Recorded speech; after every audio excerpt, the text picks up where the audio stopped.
Good morning, everyone. Welcome to November 11th, 2024 workshop of the Orlando City Council.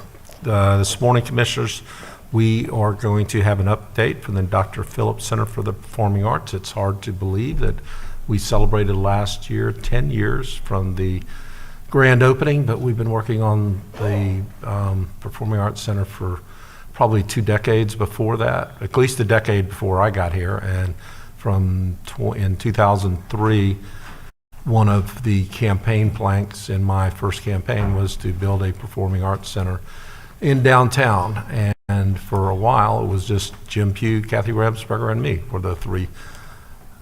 And we weren't even employees back then. So, and it has grown to what it is. And I think that there is no question that we couldn't have imagined how successful, one, the building itself would be, but then the mission that they have achieved over the course of the last 10 years, and crowning it with Steinmetz Hall being named one of the 11 most beautiful performance halls in all of the world, not Florida or even the country, but all of the world. How about that right here in Orlando, across the street from City Hall? So we're going to have an update. Am I calling on Ed or Kathy?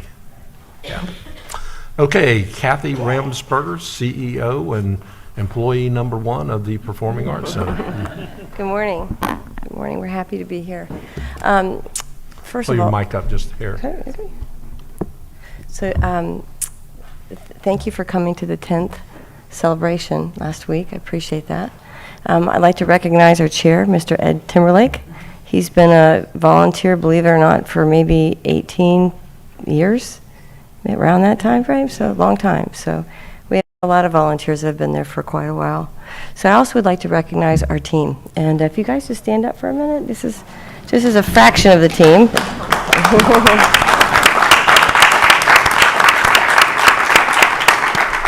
So we did start with just a blank sheet of paper and an idea, and a mayor that was willing to partner with another volunteer, Jim Pugh. And it was just a few of us for a long time, but just what's amazing is we have 160 full-time employees, 160-ish hourly employees.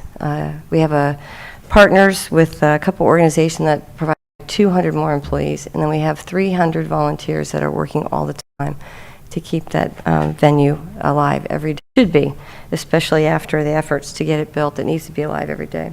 You know, Kathy, how many greeters or ushers, whatever we call the people that are out front, Well, have you had that have been there since the first day? I recognize all the faces almost every time I'm there's more than I actually thought. Mary Beth Harkroof, our VP of People and Culture, at one point in time, years ago, 7-8 years ago, said, someday you're going to have people that have been working here for 10 years. I never thought that they would come, but it's actually come. Do you have any idea of how many people are still with us for 10 years? I think it's about 20. Yeah, 20, yeah. From day one. Yeah, and then we also have volunteers that have been there for a long time, too. So all right, let's get into this, okay? Is it enter? Okay, all right, thanks, guys. Okay, no problem. Oh, that's important, right? There you go. Okay, thank you. Okay. So, sorry. Mission, vision, mission, and goals is something that is kind of our guiding principle as any business. And so the vision is arts for every life, and that actually came from volunteers. We did a lot of engagement very, very early on, thousands of people. We had a lot of time to really talk to a lot of people. And it was arts for life, and after we did a great deal of just listening, one volunteer said, I'd be for every life, which I love the fact that it came from a volunteer. The venue itself and the soul of the center, we want to be an inspirational place for people just love to be. If you notice, the word arts is not in our mission statement, because placemaking is really critical, and culture does that, creates great placemaking.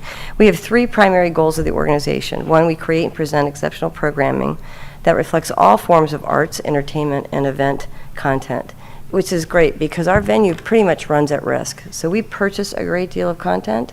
We also rent the venue, and we also share risk and content, and that's why the business has grown so greatly. We also want to make sure that we celebrate likenesses and differences of all types of content and all types of people. And then, of course, since our board of directors is at risk, to achieve financial success every year. Yep. So just the highlights of the 23-24. We actually have some videos, but we're going to send them to you directly. We've got two. One is from just celebrating 10 years over the years, and it's interesting to see how many of you have been there since day one, too. And then also just our highlight reel for this year. We usually do a video highlight. We also have our annual report, which we'll share with you. So one big highlight is we opened Judson's Live, and that was the yes and moment. How do you take something that's in your venue and make it alive, if you can, differently than was originally conceived? That was just a rehearsal hall. And I think it would have ended up being an event space, but I'm not sure if it would be as active as much. Last year we did 700 total performances. Next year we'll do over 1,200 performances. 320 non-ticketed events. That's everything from change of commands, weddings, corporate initiatives that buy out the entire building. Lots of tickets. So this past year, just about 600,000 tickets. A lot of guests in the building, of course, and then there's our 300 volunteers, roughly. A lot of volunteer hours just in a year, 32,000. And we raise and we give back in the community. So we, as a nonprofit, you have another opportunity to have another form of income, and that form is through philanthropy. We have about 15 people that work on philanthropy every day, research, billing. All of our 20,000 donors have separate and individual payment plans, so you can imagine just the administration of that type of revenue. And what we do is we give that back to initiatives that don't have a revenue, and we'll talk about that a little bit. This past year we raised $5.1 million in philanthropy, and we secured sponsorships, which is a very critical part of our business. We really have about 8 years of data. COVID really took out about 2 years of meaningful data. And then also every time we open a venue, the data changes.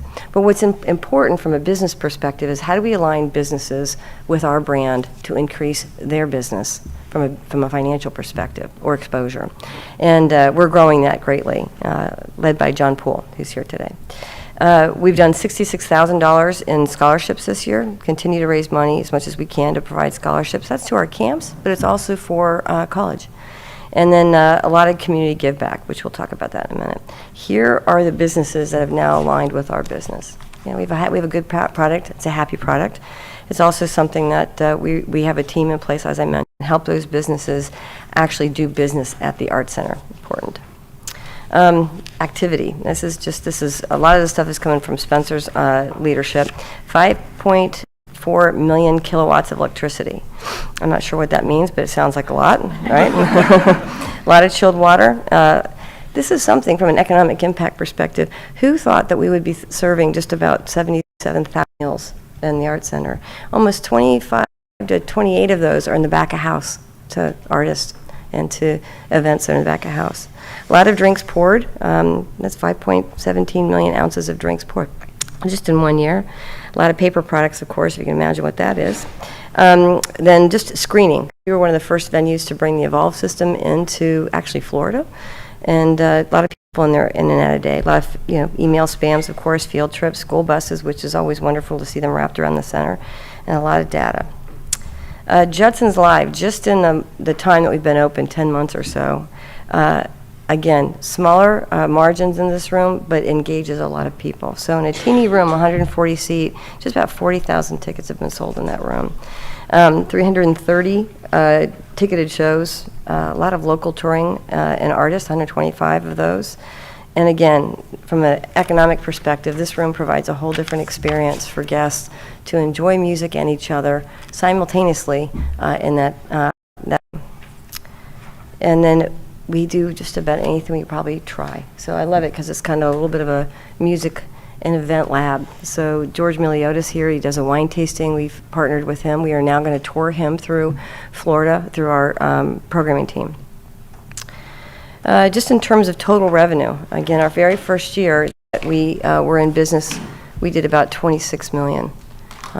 Bob Carr was much different. We were also operating Bob Carr at the time. Bob Carr was a one venue. We were kind of locked in. That did about $14 million a year. Bob Carr would run that at that pace. When we moved into the Walt Disney Theater and operated the Bob Carr, that kind of went into that first year of $26 million. But this year, about $63.2 million in total. And you can see the breakdown of where the revenue is actually related. Again, presenting is very, very important because we do things at risk. What that means is we buy a show from what we think we can purchase it for, and then we sell the tickets based on what we think we can earn off ticket revenue. And that also gives us a chance to do variable pricing and also offer lower tickets and then be able to earn the money where people are willing to purchase a ticket at a higher rate. You can just see the breakdown there, okay? Okay, our 10-year anniversary, this is just summarizing what's happened in the past 10 years.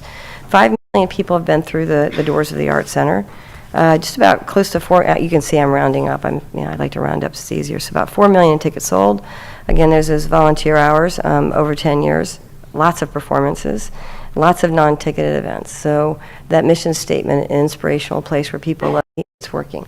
So really kind of exposing how can you have other memorable events that can be in the venue. And then learning. We think that anybody that comes in the building kind of leaves a little bit inspired and they take away something that's important and some form of learning. But these are actually students, which we want to grow that as well. Okay. Since opening again, we've raised a great deal of funds, $224 million. The mayor and I were in initial meetings back in 2003, and people thought we might be able to raise $50 million over the course of the project. So we do have a very philanthropic community, and the most important thing is the trust of our philanthropic leadership and our partnership with the city and the county. It worked, and it's still working. Okay. Planned giving is something that we have our eye on between planned giving and then also our endowment. And Ed Timbrake is leading our planned giving initiative. Our goal is to get to 25 million 5 years after we're working on the opening of Judson's, right? From the date of the opening of Judson's. Yep. And then we still have a capital campaign that we're working on. So the capital campaign, this is what we've given to so far, about 183 million. The Art Center, to operate the venue on a maintenance and annual basis is about $9 million a year. And we chose to take that responsibility on. We also do capital improvements with our philanthropy and our income to take care of the venue. Every year we budget between $3 and $4 million of capital improvements to take care of the asset. The city also has a fund where you provide about between $500,000 and $600,000 for annual maintenance for the venue. Okay, lots of donors. Also, since opening, we've given back to the community. That was the goal, mission-driven, and we have a revenue opportunity through all types of giving, just about $23 million. Where does that go? It goes to, we reduce rent for all organizations that are nonprofit in the venue. And believe it or not, the Pew Theater is still $600 to rent. So we've kept that at that cost. A lot of organizations come in and it's the first time they've been in a venue this technical, and so we have professional services that we actually offer and help lift these newer companies up, and so our full-time team actually comes in and helps them mount their shows, okay, and others, marketing as well.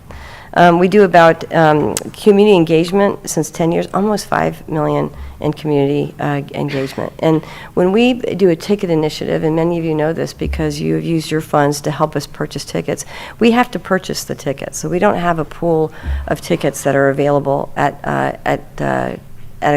no cost to the center. So we raise money constantly through the year, which I mentioned, and then we purchase all the Broadway tickets or any type of tickets that we want to share with the community. And again, lots of scholarships over the past 10 years. Community Give Back initiatives, this team is here, Rachel's here, and Jasmine and others, and Katie. The goal here is, again, how do we bring and create that first memory? I bet you all remember your first concert. I do. And maybe your first play as well. It's something you'll remember forever. So anytime anybody's coming to that building, we always think that this is probably one of their forever memories, especially when we have the chance to bring kids, or big kids, seniors, anyone, vets, to the center. And when we do it, we go big. So we have a wonderful company, Go Pegasus, that actually contributes busing and luxury coaches for any type of audience to come to the center. We then raise money, and there's a first-time brunch for them, which all of you have participated in. We purchase the swag, they see the show, and they leave with that forever memory. And I have to thank you because you guys have really stepped into this program, and it's something that is very, very meaningful to everyone. But you can see who we actually reach out to. These are the organizations we have engaged to date. And our goal is we would like to welcome any organization. We just need the relationship, and we need to raise the funds, and we need to have the product to make those opportunities happen. Happy to do a yes and on any of these. And here's just some photos of some of the great Sunday brunches we've done. Education's important too. We do Disney musicals in schools. Right now we have 15 Title I schools throughout the region that we're working with on an annual basis. Okay? Well, the way that works is what we're trying to do is teach elementary schools how their community can come together and present a Disney musical, which means the administrators, the teachers, the parents, the kids, anyone that's involved at the school can help create a Disney musical, of which they do in their school. Our team is with them throughout the year, and it's the education team, but it's also our production team goes and works with them. A lot of the school systems, they actually have infrastructure for plays, but they've never really been trained to use the equipment that they actually have in the venue, so our teams have been doing that. Once a school signs up with us, they have to commit for 3 years. Okay, so they have to continue. The first year, we're in there with them. The second year and the third year, we kind of launch them on their own in the hopes that they will always have some type of play or musical that the community is gathering around for their school. Six in Jazz is a program that we want to teach kids the importance of jazz music.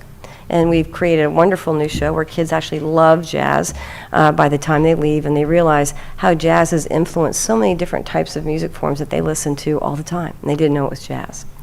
And these are just a bunch of other programs here. Project WOW we actually started before we opened, and that's for the little guys, really teeny little guys. We have teen ambassadors that are with us all year long, and they learn everything about the business of the center before they go to college. And then we have 2 small performing groups, and they're in the community all the time. These are all the educations that all the organizations that we've engaged with through education. So as you know, we also put on kind of the Tony Awards for the region's high school musicals, and we adjudicate 55 plays all year long. This is led by Ryan, he's right behind me. And these schools, we reach all the way to Jacksonville. And then what happens is we raise the funds to actually present the Applause Awards, but we also choose and select 2 kids that actually can go and compete nationwide. In addition, that night is we actually raise funds to give scholarships to a ton of those children, so they have that first opportunity when they go to college with a leg up. We also have launched, we started arts and wellness before we actually opened. You know, again, when you go into the center, you do leave a little bit moved, and we feel like it's mind, body, spirit, healthy. We've been working with kids with autism for a long, long time. And we've been certified. I think we were one of the first performing arts centers in the Southeast certified with all of our colleagues to make sure that we understand what that environment is like for a family or with someone with autism. We also curate and program a great deal of work for all different types of audiences, especially kids with autism, of course. Second City Residency, again, this is by Philanthropy, and Pilabolus, that's another really wonderful dance program that we do with seniors, kids with autism, and Dr. Phillips High School. And they all come together on a Friday afternoon for a showcase. Strokestra is something that we've just started maybe about 2 years ago. And we bring stroke survivors in to the center, and we work with the Royal Philharmonic, and so out of London. And we've licensed that program with them, and we actually it's funded through us. And we bring stroke survivors at different levels in their journey on how they can be engaged with music and how they can begin getting their motor skills back. What's really important is the takeaway is they're now part of a community. And what's happened, and this is leading into our master plan, what happens is we bring these communities together, whether it's kids with autism, veterans, people that are fighting loneliness, what have you, and our programs are fleeting. They're not consistent. And what our yes and is going to be is how do we create a consistent place where our stroke survivors can stay part of a community? Because it's very isolating. A lot of these, isolation is a very, very difficult thing for a lot of people. How can we build venues where we then can have the infrastructure, where we can provide programming where they're connected to a community? The next one is one of the ones we're very, very, very proud of, and we partnered with Advent Health. Is it possible to clinically assess, does it matter? Do the arts and culture clinically matter? We feel it, it's a gut feeling, right? But can we clinically determine? I'm dying to say prove, but I realize that you can't say, I learned you can't say that in the medical profession. But can you clinically assess, does it matter? We did the first clinical assessment ever with an arts center with an audience of Alzheimer patients and caregivers, and we ran the program for a year. We funded it and ran it for a year. And what the conclusion was positive. It does clinically matter. Advent Health then published that report happy to share it with you if you're interested. But you know what? Then the program was over. Okay, even though it was a year. The caregivers got just as much out of it. The comments that they heard were amazing. They got to get to know the person that they're caring for differently when they were engaged in acting one at the Dr. Phillips Center. So we hope to continue that. We have launched 5 programs this year with the VA. And the VA doesn't have funds for this, so we're raising funds to bring the VA to the Art Center, and we're starting with the drumming circle. Recognitions, you know, we're very honored for many of these. Some of them have been a surprise, and some of them we thought, you know what, let's see if we can be considered. A Tellier Award is an international award, which we're happy to receive. IAVM, the Amway Center, and now the Kia Center has been recognized under Alan's leadership. We've actually won this. What was amazing, we won it 4 years after we opened with 2/3 of the building, and then we won it again after we built Steinmetz Hall. Business awards are important to us. We are very, very aware through our board leadership that we are running a business, and we are very keen on that. To be recognized in a couple different areas. Of course, the Front Yard Festival was a complete joy, and it was so fun to work on. And it was a yes and we brought people back together, and that's what I learned with our team. The one thing our team can do very, very well is bring people together. And then, of course, Company of the Year for Media and Entertainment, and then also customer service. Travel and leisure, the mayor has mentioned this earlier on too. I think it's pretty great that we're one of the coolest new tourist attractions, right? But I like the word cool associated with the Art Center. A lot of people don't think that. Financial trends and economic impact. This is a kind of a snapshot just of unrestricted revenue and our net results historically over the past 10 years. You can see that first year, oops, I was a little off, 29 million. And then you can see we kind of, sometimes it ebb and flows, and it has to do a lot with Broadway, how many weeks of Broadway we actually have in the venue. You can see just the impact of the COVID timeframe. And then we popped right back in 2023, faster than most art centers nationwide. And I think a lot of that happened is because we were able to stay open longer and more consistent than most centers throughout the country. This next year, we're going to have another bigger year. I think this next year, I think we're programmed at 66, 60 million, right? Current annual economic impact, 190 per year. We need to recess that again because Judson's is open. It might push that up a little bit more. A lot of jobs annually, of course, and you can see both direct and indirect jobs, part-time and full-time, and then the tax revenue. What's exciting is I've always said a good house is never finished, even if you're just taking care of it, but we have 9 acres that have potential. And what could that potential be? Initially, the Art Center was designed to have 3 commercial sites that were to be developed by the Art Center. And one was a condominium, one was a hotel, and there was a lease option to build an office on the site. So there's the 3. The condominium was in the back. Why a condominium? Is because it generated more revenue for the Art Center. That's why the condominium was there originally. When we were running the business successfully, even before COVID, we thought, you know what, maybe we got to try to give that front piece of property back to the community and see what we can do where we can engage more people. So we started working on a master plan in 2017, 2018. And the idea was, how do you still keep a gathering space the same size as Center Arts Plaza, right, about 40,000 square feet, 45,000 square feet, and put other venues on there where you can engage more and also kind of satisfy and enhance what's in the Art Center. As we did this, we kept thinking, okay, where are there opportunities for us to not only earn more income, but also take care of the guests? Right now, people come hangry to the Art Center. They come 90 minutes before a show, and they would really like something to park once and have something to eat. And so on this side of town, how can we create maybe some other choices for the millions of people that come there? Right now it's 750,000 people that come to the Art Center. So that's one. And so we have 3 kind of new opportunities where people can actually have something to eat, but also activate that front piece of property. And so there's a cafe there, there's a destination restaurant, and a more event space. Right now we are at capacity at the Art Center. It's very difficult to have non-ticketed events unless you are booking out a year. And even with our venues alone, the theaters, they're pretty full too.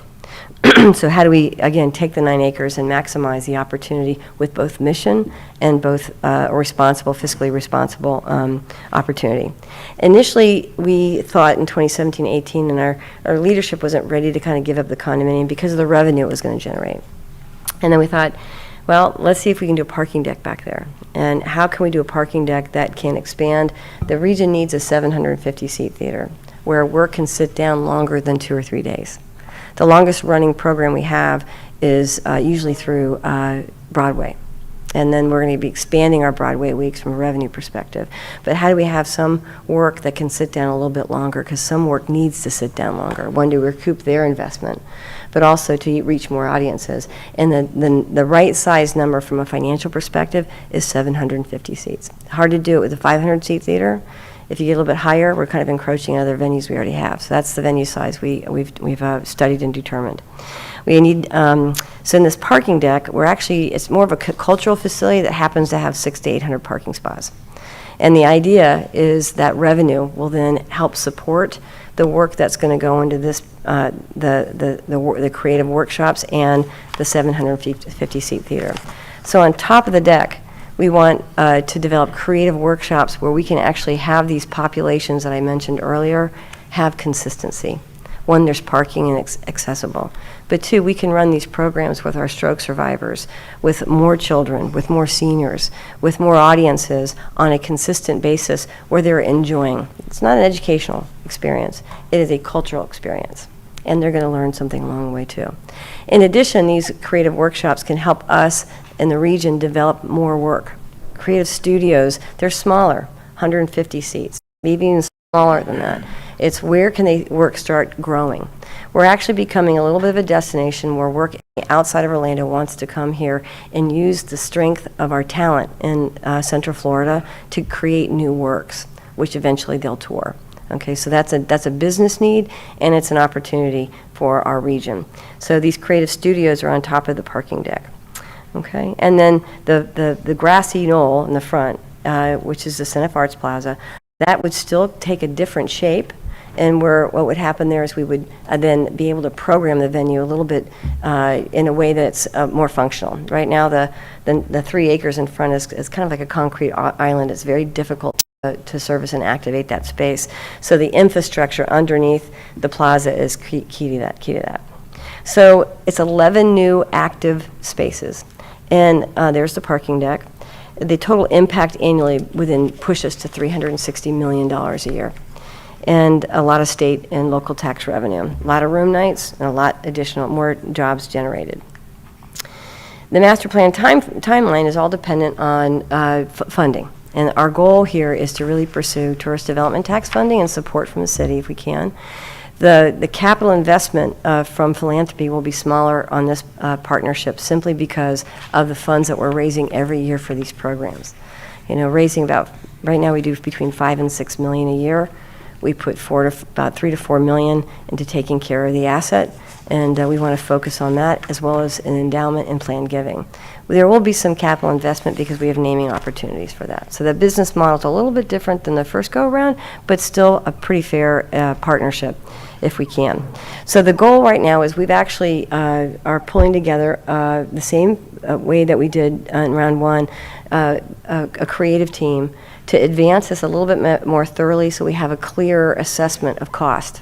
Okay, so we've engaged a design architect, theater consultant, an acoustician, a cost consultant, a landscape consultant to try to develop what is the yes and that's just getting started. Again, we'll engage the community like we did before, and the goal is to by June this year coming up that we'll have a better assessment of what the total cost is for the project so we can begin pursuing the partnership.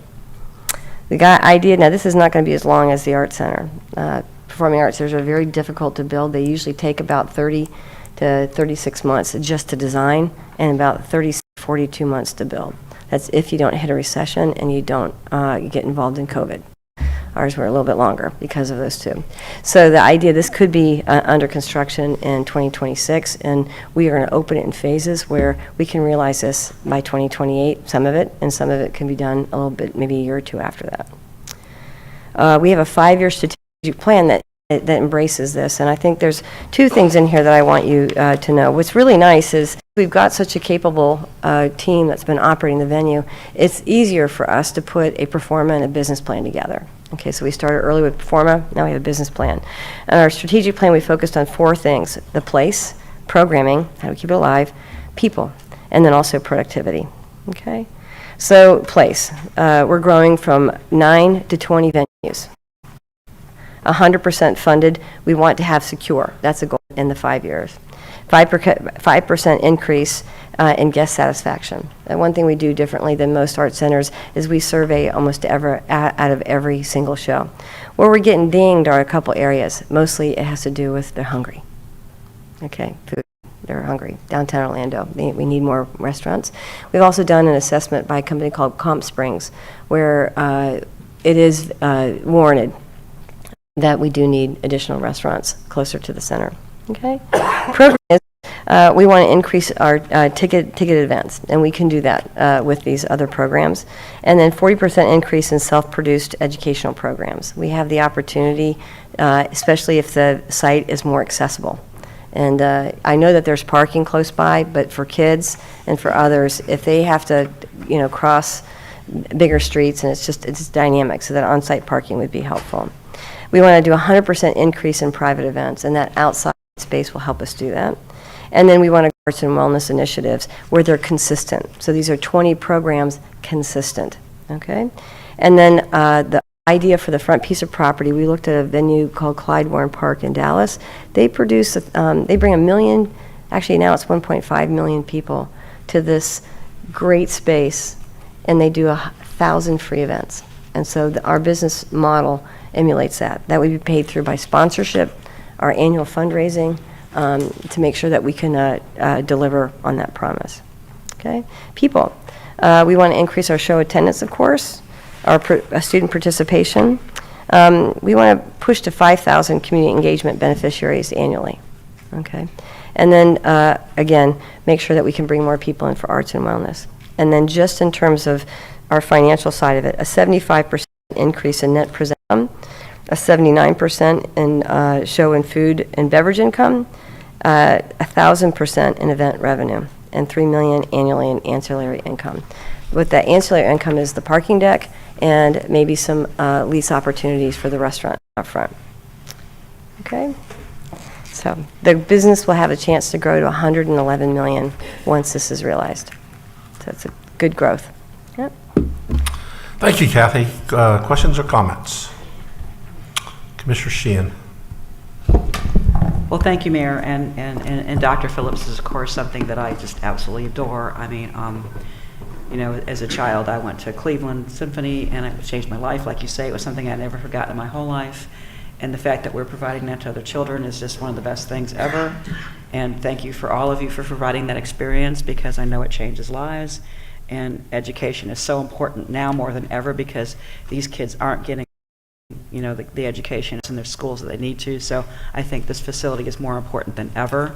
The only question I have is the 78% guest satisfaction. I'm kind of surprised, because I think it's such an amazing facility, and from the minute you walk in the door, it's great. Right. What are the challenges in terms of the guest satisfaction? Because Right. I think that should be around 90, 95. Right. Like if you go on TripAdvisor, we're way up there. Right. But when we service, or when we survey, some people, they might not have liked that particular Broadway show. Oh, is it just a show? Yeah. So we survey, well, no, it's not just a show, but we survey after every show. Okay. So let's say it's pouring down rain, or there's a number of events happening downtown, then that's going to ding us on the survey. So traffic. Traffic, right? Or if they just didn't care for that show, it wasn't what they expected, we might get dinged on that. In terms of the venue and the cleanliness, that's way up there. Oh, really? In terms of the guest satisfaction with our customer team, that's way up there. Do you have any other, am I kind of hitting it, or you got some others you think, Spencer? That's correct. And in the service industry, if you exceed 75% excellent ratings, you're actually pretty top notch. Really? If we were to add excellent and good together, we would be up 99%, right? So there's a lot of uncontrollables, like Kathy mentioned, like show performance, rain, Right. guest one parking on site, those kind of things. And so growing that exponentially is going to be a good top-notch challenge for us at 5%. So it's actually a really high score in the hospitality industry. It matches up really well. Okay, I was just curious, but yeah, these are all variables that you really can't Right. change that much, and shows are a matter of taste. Right, right. I took someone to Book of Mormon who was freaked out and hated it, and I took someone else that absolutely loved it. So Right. it's just that experience. Yep, it is, yeah. Commissioner Stewart. Thank you, Mayor, and thank you, Kathy, for the work that you have done. Ed, thank you for your leadership, and to all of y'all there, thank you very much. It is one of the real jewels of downtown Orlando, and Orlando as a whole, is the work that you've done there. I want to kind of change just slightly, if you would. One of the challenges that we talked about from the very beginning was the idea of having this center impact the entire community of downtown, wanting people to come downtown. And I know that one of the challenges that we have is that y'all have become really the destination.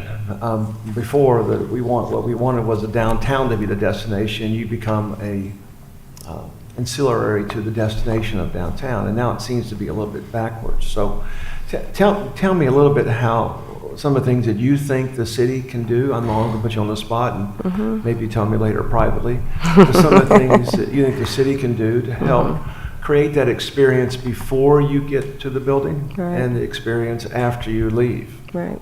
I think that I really believe the work that your team has done on the next phase of DTO, opening up the connection to Lake Lucerne, and kind of inviting the community with the understanding that it is a safe place, and that they can park and have a longer experience. What's happening a lot with us is people choose to, spend their, their evening half the time closer to their home to eat, and they get in the car and they come down here, and that creates a lot of anxiety. Safety is always important, and I think just the city's infrastructure is something. You want to be a walking city the most you can. That's for people that don't live here. I mean, if you really think about it, people want to experience great cities, especially our international travelers. So the more that we can create that perception that it's a safe walking city all the time, and that there's a lot of different types of offerings in downtown, I think that's the key. And then I think, as much as the Art Center is on the 9 acres, the 9 acres is really it is part of the city, right? Because it's going to spill out. So how do we connect what we're doing on the Art Center as what we're doing as the community? And so we want to get very, very involved. Of course, we did in 2017-18 with your urban planner, and really kind of join, how do we connect all these great spaces in that bigger plan with the spaces on the center? And then I'll also talk to you privately later.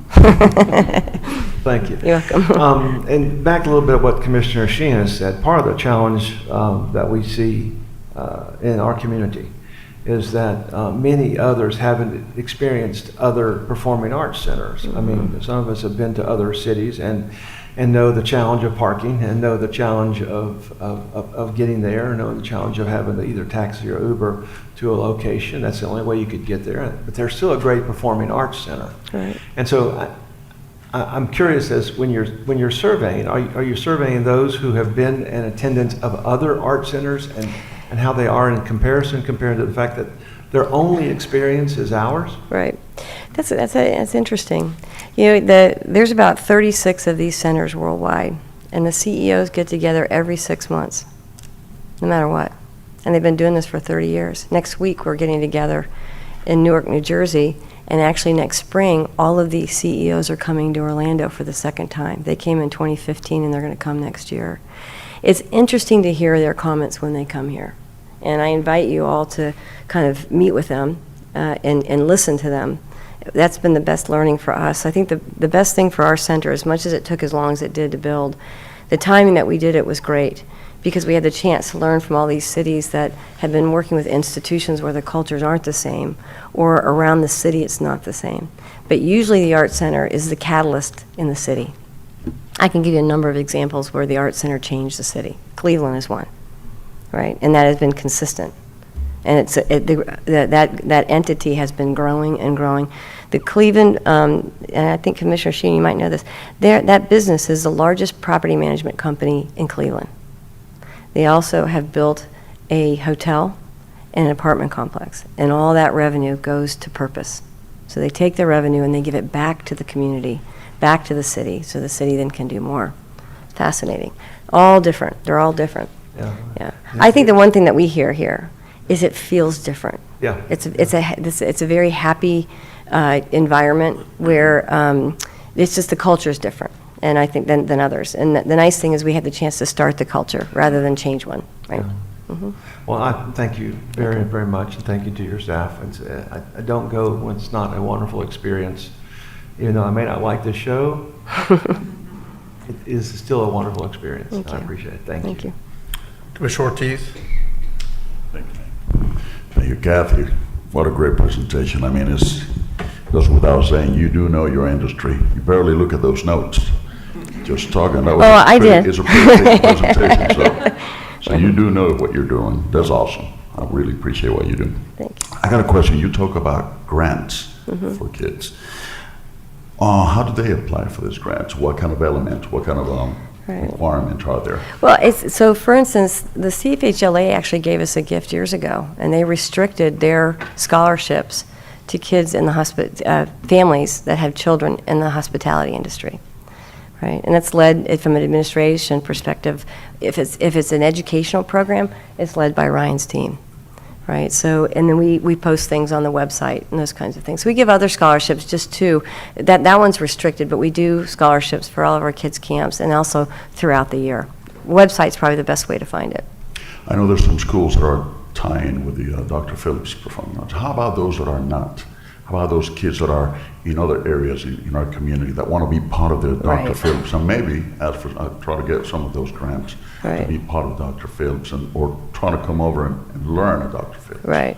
So that's good. So this programs are probably the easiest way for us to engage. We do it through all the programs I mentioned, but the Disney Musicals in Schools, we kind of target almost every different age group. So Project WOW is in one school over kind of south on the Paramore side, on the south, but it's for real little guys. Okay. Disney Musicals in Schools is for all elementary school. Ellington is, Six and Jazz is for sixth graders, of course. So, and we invite all of them. And the idea is, how do we get more involved with actually the teachers and the administration? But we're always looking for grants, especially when we have programs that are meaningful. One thing that's interesting is our camps. When we have summer camps, we activate every single space, even where I never thought kids would actually be. We're hosting camps throughout that entire building. And by being able to have more camps and more participants throughout the summer, that's probably the best way that we can do it. Consistently, we'd love to have a consistent after-school program. Right now we have classes, but could we tie in with the Boys and Girls Club and other things like that to those populations that we want to get more involved with? So the answer is yes, and we have to. There's always, if you have an idea, let us know. We'd love to launch anything that we can get our hands on. I'll get with you because we have some groups in our district that are dying to be part of it. Yeah, that would be great. So thank you so much. You're welcome. Appreciate it.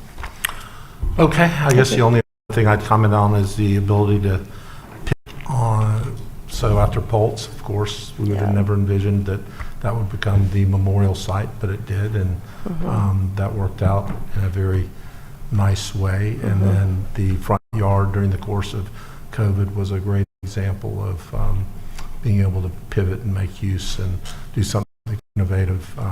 We were able to use the Kia Center, that was the Amway Center, as a distribution facility, and then we've used the stadium for so many different things during COVID and hurricanes and things. But did. if we think back when we were pitching the venues a long time ago, we never were thinking about pitching them on, we'll have a use during COVID for this. No, So no, you're right. being able to pivot and do some innovative things is also important, or should be recognized, I guess. So you. thank you guys for everything that you do day in and day out. Thanks. Very good. Thank you. Okay, we're going to let you guys rise and exit because we actually have another meeting to conduct. Thank you, Ed.